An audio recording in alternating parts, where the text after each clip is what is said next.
Today on the podcast, I have Sarah Benken Foushee. And if I had to tell you how many times I had to practice that name, you would die. So she is the founder of Know Women. And if you know, you know. So Sarah, thanks for joining us. Thanks for having me. I'm so excited. I know. Me too. Yes. Girl power in the room. Yes, for sure. So I think it's fun for people to hear where you came from, to see where you are today, because you didn't have the easiest start. No, I didn't. And I think if I was to look back when I was in the thick of everything, I would never imagine that I would be here today. Like ever. I'm not even meant to be here. We don't have an entire year to be together today, so I'll keep it as short as possible. I started my journey as a 14-year-old pregnant girl and then became a mom at 15. So that was sort of my start. You have a baby, you continue high school. Do you go to college? I continued high school for a short period of time. I actually ended up dropping out of high school. As a teen making adult decisions, I think we're like... You just don't fit in. You're like, you know, I look at my parents who are trying to provide for me and this baby, right? I don't even have a driver's license at this point, so that gives you a little bit of perspective. I can't get a car. I'm 15, so I still have to have a work permit to get a job. So I turned 16 and I realized that enough is enough. I made this bed. I must lay in it. My parents cannot continue to support me. So I decide to leave high school. Okay. And I go, if I can get this full-time job at Target, because it was the holiday season, if I can get a full-time job at Target, I will leave high school, but I will promise myself that I will return. Okay. Right? That was like the first vow I made to myself. So I end up applying, hired on the spot. Thank God. Hired on the spot. I think I was probably making $8 an hour, worked as much as possible. Was able to put my son, who's now almost 27 years old. What? I know, almost 27 years old, into childcare. And that was it. I started making my own money, started figuring things out on my own. When I turned 16 and a half, because where I'm from in North Carolina, you had to be 16 and a half to go back. So you either had to go back into high school or you could apply to get your GED. The day I turned 16 and a half, I worked to get my GED. In a record amount of 4 weeks, I had my GED, and then I entered into community college. But I think the thing I want to dive into on that story is you made a vow to yourselves. A lot of people do that and break them. What gave you the courage and the knowledge and the know-how that I said this, so I have to do this? I think it was being counted out. The day that I made the decision to have this baby, right? Teen pregnancy isn't unknown. There are teens that are getting pregnant, but it's a choice to continue on with that. I made a decision that I wasn't going to be a victim of my own circumstance. I remember my dad saying, "What are the neighbors going to think?" And my mom stands up strong and she's like, "Who cares what the neighbors say? This is a decision and we're going with it." And so over the course of 10 years of having him, and even 10 years later, dealing with judgment and shame and, "Oh, you can't be his mom. That can't be your child." Even when he became a teenager, people saying, "Are you guys boyfriend and girlfriend? Oh, or you must be newlyweds." So silly things like that along the way. Every step, it was just more and more determination. I'm going to show these people. I love that fuel, right? Like keep bringing it, That's because it. this is what I'm going to transmute into something that sends me forward. Right? Yes. And I think that was what ultimately led to me being here today. Okay, so you go into community college. What are you studying? Business. Business.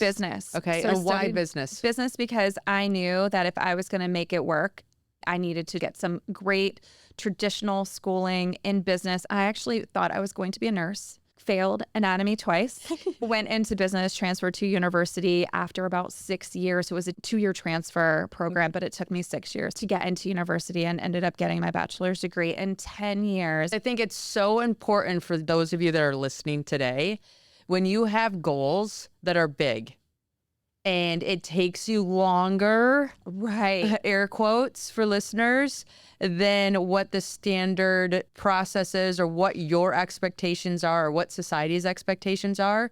It doesn't matter because it's such an important goal that it's a win, whether it's 5 years, 10 years, or 15 years down the path. That's right. And I always tell people to just keep going. Yes. Keep going.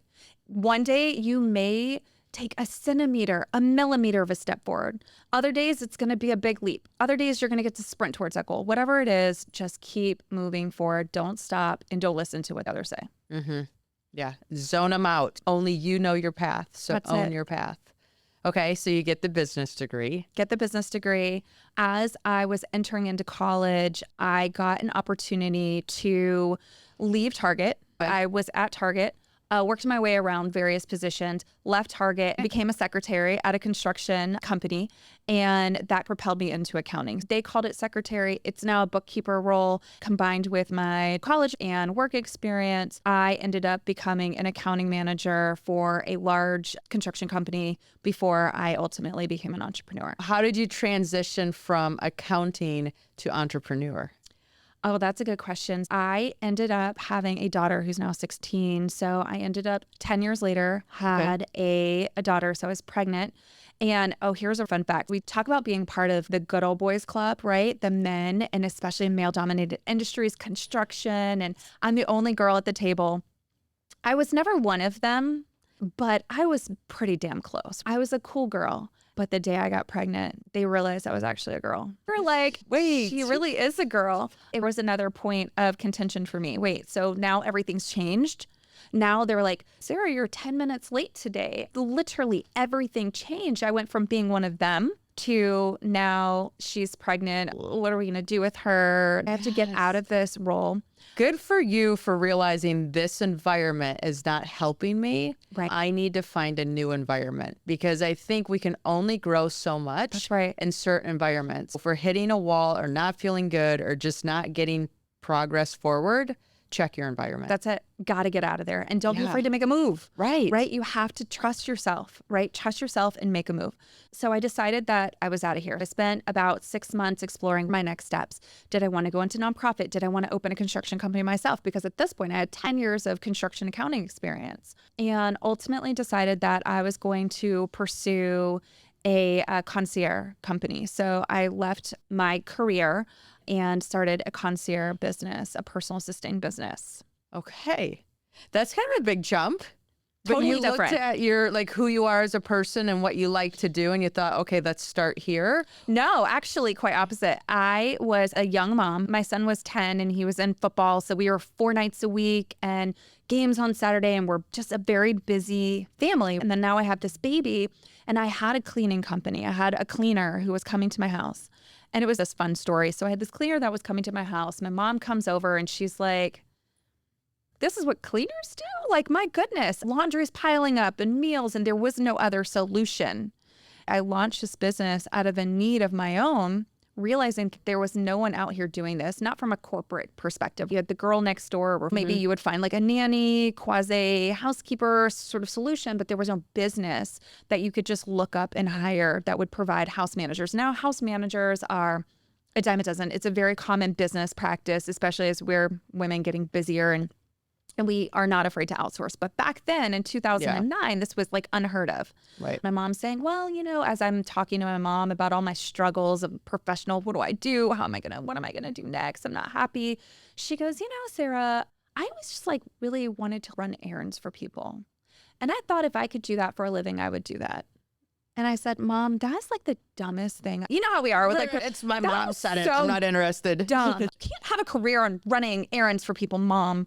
And but you can. Oh, what you can. Ah. But I love what you did with this because you had a struggle. And so you're looking for a solution to your struggle and then shared that, assuming if I have this struggle, I There bet have to be other others. people's, right? And I think a Absolutely. lot of us sometimes get this, hey, I want to start this business because it looks fun, but I don't really have the need.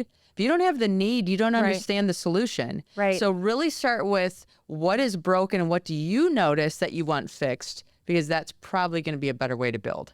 Using my accounting background, small business, operations background, knowing how to build businesses from the ground up or rehabilitating current businesses, I was able to take that and build a business. And that business blew up beyond our wildest dreams, which was really fun to watch.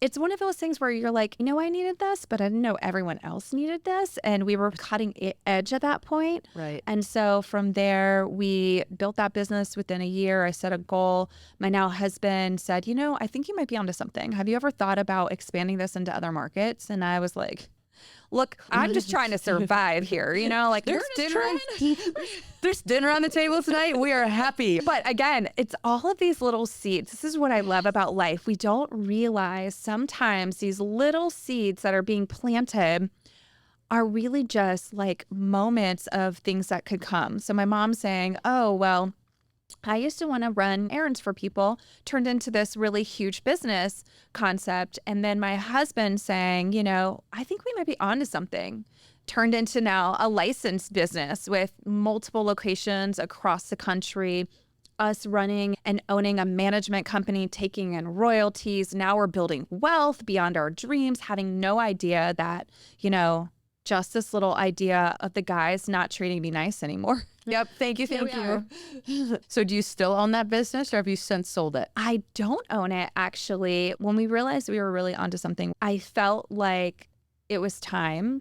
I had a licensee. Her name's Liz Williamson. She was one of my first licensees. I ended up selling all of my locations to her. Yep. We had talked about expansion. It was time to rev up and expand. And I thought, you know what? Liz, why don't you take this? Why don't you run with this? So I helped her with the rebrand, ultimately sold the entire concept to her, and she's doing big things now. She's doing great. Isn't that amazing what that feels like? Yeah. When you I'm get just to so be a proud. part of your own success, but then also watch somebody else launch into their success. Right. And also knowing when it's time to move on or when it's time to pivot or change gears. And so now I'm full-time now. Yes. Okay. So getting into it was a side hustle. So talk to us about that. I Yep. moved to Phoenix from Charlotte, North Carolina. And when I moved to Phoenix, I did not know a Anyone. soul. And Anyone. what brought you here? My husband came here for law school. He was helping with our concierge business. My promise to him was, you're not happy in finance, so leave that. Come help me build this. And then when you know what you want to do, I'll help support you. Mm-hmm. Well, that day came. Mm-hmm. I was shocked. I was like, wait, this is your dream? You're not finding fulfillment in fulfillment? Ultimately, he said, I want to become a lawyer. He had witnessed our struggles as small business owners and the struggles of other small business owners and this desire to help others. So he decided to come to Phoenix to go to law school. And I had never lived outside of North Carolina. I had never been to Phoenix in my life. The furthest I had been was like Oklahoma. I had never even been in California at this point. I'm a teen mom. Things happen. I didn't really get to travel or have a traditional like young professional life. And so I said, okay, well, that's fine. I guess you go. And we ended up meeting. Our whole family came together to Phoenix. And I go, well, we'll just open a West Coast office of our concierge business. It'll be fine. Well, we're already national. We'll move headquarters here to Phoenix. And when we got here, I said, well, it's finally time. Like, it's time for me to plug in. I need to meet my people. Yeah. Where do I find my vendors, my girlfriends, my tribe, my people? Where do I find my people? Okay. I had my assistant look up networking groups. Keep in mind, people at the top aren't networking. I talk about this all the time, especially at No. I was coming in as a seasoned founder and CEO of a really large company. I wasn't networking, no traditional type of networking groups. I was already pretty high up in my career, a 7-figure earner. And I thought, like, where do I find my people? Mm-hmm. So I immerse myself into every single bad organization and room and some good ones. There's a lot of frogs you need to kiss to find the right ones. It was an experiment like no other. In my 30s, where do you begin when you're in your 30s and you don't have school or a posse of other people to introduce you? I knew no one. And no offense to all the law students out there, but most of them were in their 20s. Right. And I thought those weren't my people, right? Mm-hmm. So that's how No sort of came about. It was this pursuit of finding my community, along the way meeting so many dynamic women and saying like, wow, there's so many awesome women here in Phoenix. Mm-hmm. Why don't we know each other? Why doesn't the community know each other? We need to do something to sort of shed spotlight onto these women. So fun fact, my very first client, I was side hustling in accounting when I was getting my concierge business up and running. My very first client was a magazine publisher. Okay. And in Raleigh, Guy had the largest magazines operations in the area. And so I went back to him with this concept. I said, hey, I've got to talk to you about this idea. I've always been intrigued in the magazine publishing world. I have zero experience. Yeah. What if I did something for like women in Phoenix and we made it very glamorous and it was feminine, but like powerful women and their elements. And we found this way to like spotlight these women. What do you think? I went back to Raleigh, sat with him over coffee and asked this question.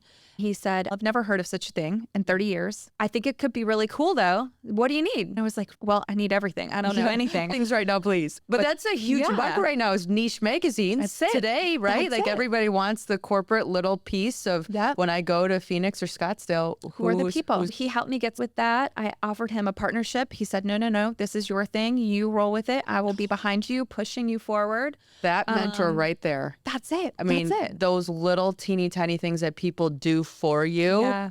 I mean, thank you, human. That was amazing. Oh my gosh. Even to this day, we're still in touch. His name's David. He's awesome.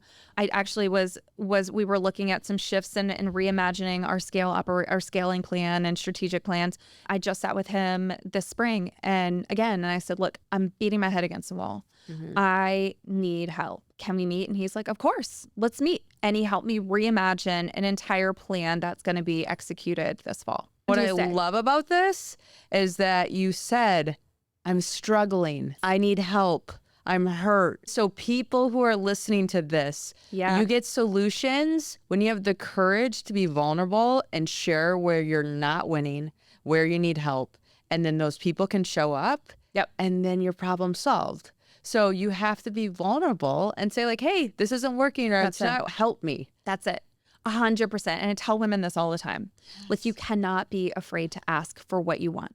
Right. Another thing I tell people too is if you build it, they're not going to come. I remember building my first website and I'm like, oh, I'm going to have 1 million people show up. And I'm like, no one clicks on the website. No. I had no idea. I was just so naive. You got to go get them. You know, you got to get them. You got to not be afraid to ask for what you want, what you need. You have to know your non-negotiables. That's how I've been able to move forward in life and in my career and in business. So did No start as the magazine to highlight people? Yep. Okay. No started as No Women to Know and Do Business With. That's how we got our names. No Phoenix was literally unheard of here in the Phoenix area. We're the 5th largest city in the country. We're a big town with a small city feel, but there's still a lot of sprawl. We interviewed about 106 women in the very first publication. Women wanted this. How big of a publication was the first one? Women wanted this, right? I mean, it was huge. I think in retrospect, I've always kind of been ahead of my time a little bit, right? Because this wasn't a thing back then. We were right in the middle of the Me Too movement, and women supporting women kind of was coming out. This is for executive professional women who are not networking. We're already struggling balancing family and kids and life and proposals and running big businesses and really trying to reach the next level in our career. So this publication was like this resource guide for the community, because we thought if we could buy from women and buy local, that was perfect. What else would we want?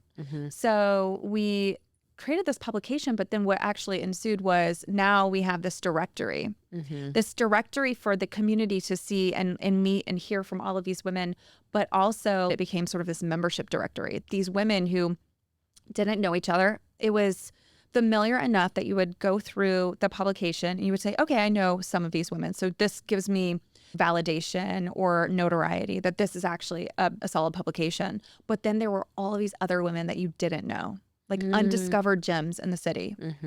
I always say it's sort of a fun side hustle, like little side project. And what happened from that, the launch of that publication was just incredible. We had a big launch party. I'm a go big or go home person, as you can tell. I know you are too. If we're going to do it, we're going to do it all the way. I took the concept of this New York, Miami launch type of event. We pulled in a lot of big players. We hosted this big launch party. We started focusing on strategic distributions. You can't buy it. It's free, but it gets into the hands of other ambitious women, other women decision makers. So it's sort of this like the guys have been doing, right? Like this inside girls group, girl gang. And we launched February 2018, our first publication. By June, we had 176 nominations for the next one. I guess we're doing this again. And how often were you publishing at that time? Just an annual publication. Simultaneously, we had people, the power of social media, reaching out. Well, this is really cool. What are you doing? What is this? How do I get this? Is there one in my city? How do I get one to my city? Within the first year of 2018, we launched in Raleigh, Charlotte, Tampa, Calgary, and Phoenix. We had the 176 list. We hosted a scouting event because what do you do? Like, we don't know what we're doing here. So we were like, okay, well, like Model Search America. I don't know. Like, what do we do? Where do you find the next class? So we did a scouting event. In August, we had 300 women show up, ready to be interviewed, ready to be into the next publication. And we are off and running. We were onto something. Wow. What happened during COVID?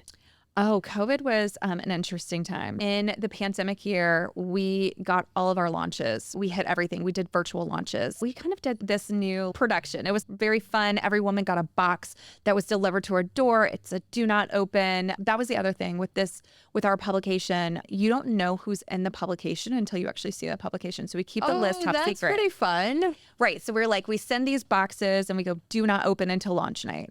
We get everyone on the Zoom. We have hosts, our media host from all over the country. We send a party in a box. So there's like a split bottle of champagne and some different things. So just a fun thing. But we kept it going during the pandemic.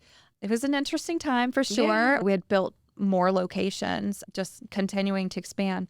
And right before the pandemic, in the close down, we thought we were going to have 25 markets. We made a decision coming out of the pandemic. 2020 was a really hard year. Mm-hmm. We got them up. We got them done. We were also shifting and pivoting like every other business. Mm-hmm. We started doing masterclasses, started leveraging the power of the women and the publications and positioning them to start teaching, speaking, writing, and doing more. We also were very much centralized.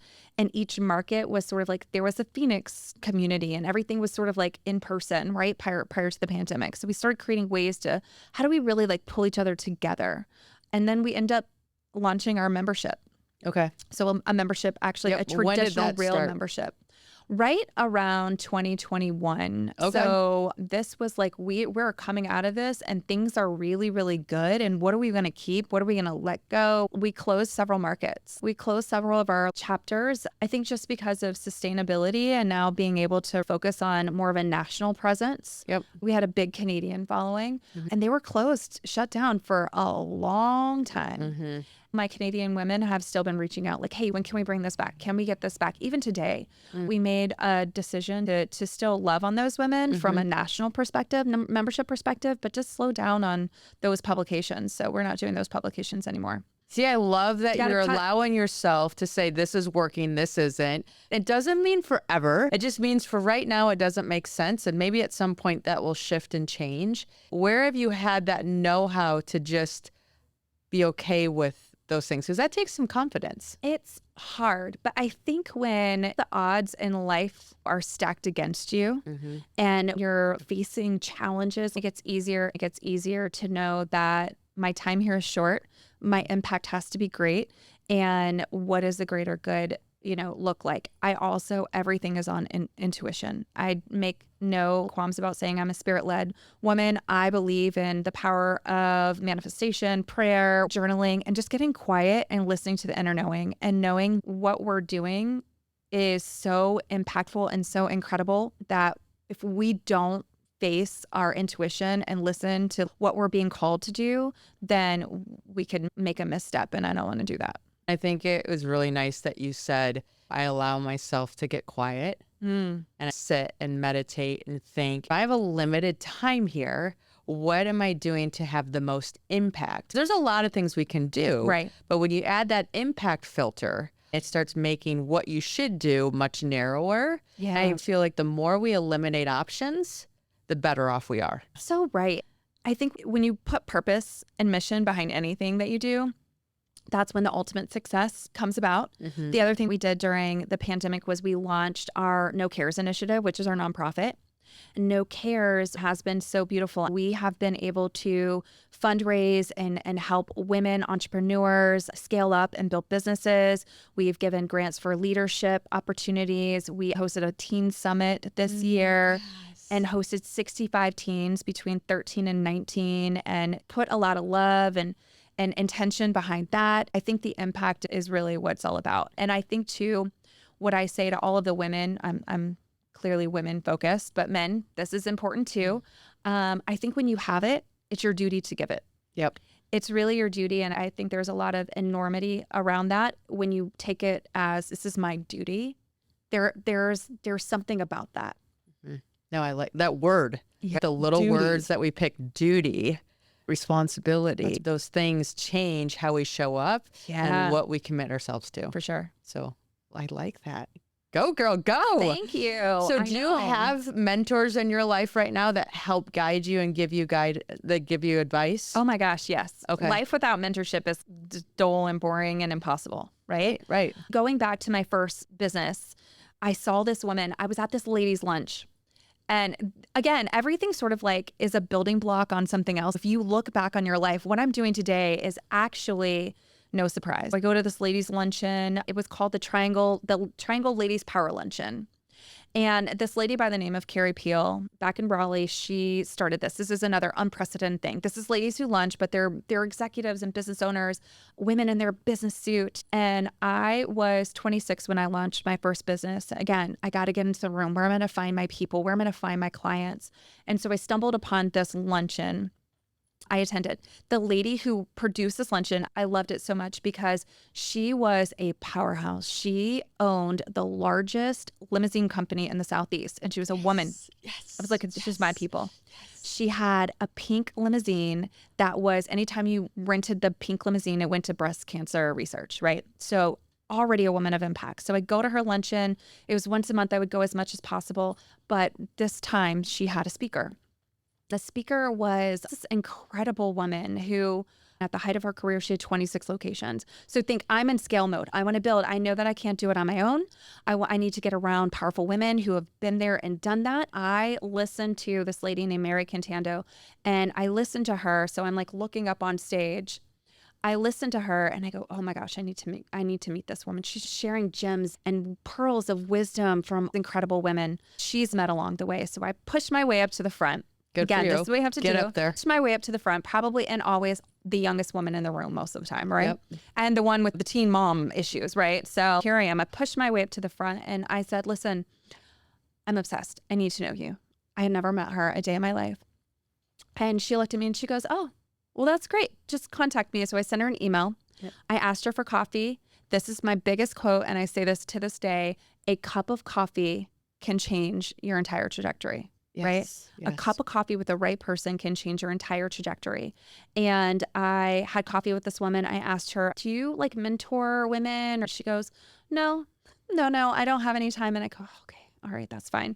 That's fine. She goes, but I have a group. I go, I can't really join a group right now. I'm really focused on my business and I need to build my business. I sent her a follow-up. Thank you so much for having coffee. She goes, you impressed me. I'd love to mentor you. Okay, stop. Okay, All of these lessons, right? These life lessons. The follow-up. The follow-up. Okay, I don't care if it's a win or a lose. Yep. The follow-up. She told me no, but I still followed up. You do. Because the follow-up is where the magic happens. So it might be a no. That's a no today, okay? You keep going. Respect, she had boundaries, and probably so many people are asking her for, hey, could you help me? Can you help? She mentored me and was so pivotal in my career. 7 years I worked with her. Anytime I was in town, I would meet with her. Anytime I needed anything, I would meet with her. A lot of the connections that I have today are because of her, even now. Carrie Peel, who ended up selling her business. It was incredible. She sold her business before Uber became a thing. At the time, we had taxis and limos. She sold her business and I watched her diversify into so many other businesses. And I thought, man, she's someone who's so incredible. I got ready to launch. I went back to Mary and I said, Mary, I have this concept. I want to create this company called No. And she goes, Carrie Peel's the one. You need to talk to her. So Carrie and I have worked together in so many various capacities. Mm-hmm. She also became a mentor. We brought her into our community to help mentor others. Mm-hmm. She was a consultant for me for a while, just helping us build and get connected with the right people. And even today, she's someone that I would call if I needed anything. Mm-hmm. She and Mary have been pivotal in really helping me get into national rooms, big, I'm talking big rooms. Right. So if you're listening to this and you're thinking, who is my Mary and who is my Kim? If you don't have one, go do the work and find your Kim and Mary, because that's the game changer. That's it. Yeah. There are women, if you're a woman or a man or whomever, but if you are a woman specifically, you don't have someone, there is someone out there. Mm-hmm. I promise you. And it doesn't have to be a coach or a mastermind. I'm such a proponent of doing it the hard way. Mm-hmm. The long way. The long way and the hard way of, ask someone for a cup of coffee. see where the conversation leads, do the follow-up, do the work, build your community, and then leverage it. And I'm leveraging to this day. People ask me, we've got a lot of really big brand partnerships. When I get DMs all the time, I actually just put this on my Instagram. We get DMs all the time. Sarah, how are you getting these big brand partnerships? And I always go back and I say, I really wish I could tell you the step-by-step, but it's not even possible to tell you the step-by-step. You just have to go find the people, get in the room with the decision makers and make it about them and not about you, and build those relationships. If it wasn't the relationship that I built with David, I wouldn't have a magazine, right? Right. And when we launched our lifestyle magazines, I went back to him. How can I honor him and this relationship? What can I give, take, right? Give, Yeah. What take. did you give him in return? I worked with him for a number of years as his accounting manager for his magazines. I did some great work there. I was sort of this forensic accountant, and we found and uncovered some crazy things happening behind the scenes. And I think I brought stability to him. We just always had great rapport. Yeah. In fact, he fired me. He told me to leave. He said, Sarah, your business is getting too big. You need to go. And I was like, no. You helped me get started. You helped me provide stability while I was building this business. And he was like, no, you're too big for me. Stop coming. And I was like, are you sure? And he's like, go. Oh. And I thought, so we've just had this reciprocal relationship.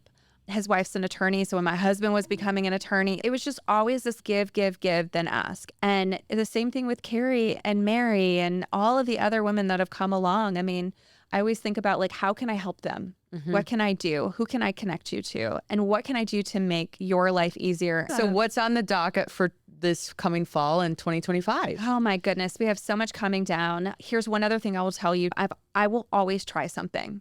I think this is important for anyone who's listening to this. If you're in building mode, try everything. I will try everything. I think that's what a great entrepreneur does, is we'll try anything and then we'll kind of back. And it goes back to that, like, also recognizing when it's time to cut. So we are rolling out what we call No 3.0. So 2.0 is a common thing, right? We launched 2.0 right at 5 years and coming out of the pandemic, when we said, okay, we've got this and all these things, and what are we going to do? And now we are clearly beyond the pandemic. Hopefully, we're not shutting down anytime soon. We have redefined what No is for us. No is a global media company and community for ambitious businesswomen. We started as a media company. We started as, showcasing these dynamic women, and we really feel like we need to go back to our roots. So first and foremost, we're focused on helping women tell their stories, sharing insights and expertise. We have a podcast called the High Achieving Female Podcast, which you are definitely coming on, my friend. Thank you. So we have a podcast. So that's one way we're amplifying voices. We're actually going to be focusing on rapid expansion in 2025 with 5 new publications coming in new markets. We are removing and changing the idea of this chapter. We're not a networking group. I didn't even build this as a networking group. So we're making sure that we're realigning with the right women at the top. We're going to create these hubs where we have high member concentration, expanding into more national opportunities and international opportunities, a lot of big collaborations. Our 100 Women to Know in America Award will be open for nomination for our 4th class later this fall. So November, December, we select 100 women to know in America. Wow. And present this award at our annual summit, which is every spring. If you are a woman to know in America, those nominations will be open this fall. We also will be focusing on our New York City markets, our Chicago markets, and just lots of fun things. Markets. Fun things. Yes. Yeah. Really, our goal is to get 1 million women together to help impact the next generation. And so we're really just focused on doing that. Yeah, I like that. I like how you have this clear number goals. Help 1 million women. We want this nationwide. That's a financial people like It us, must right? be. Like right, we have to Like, attach give me something the number, to it. That's so that it. I know what I'm going for. If I'm winning or That's it. losing, give That's me the it. number. That's it. Oh, it's so fun.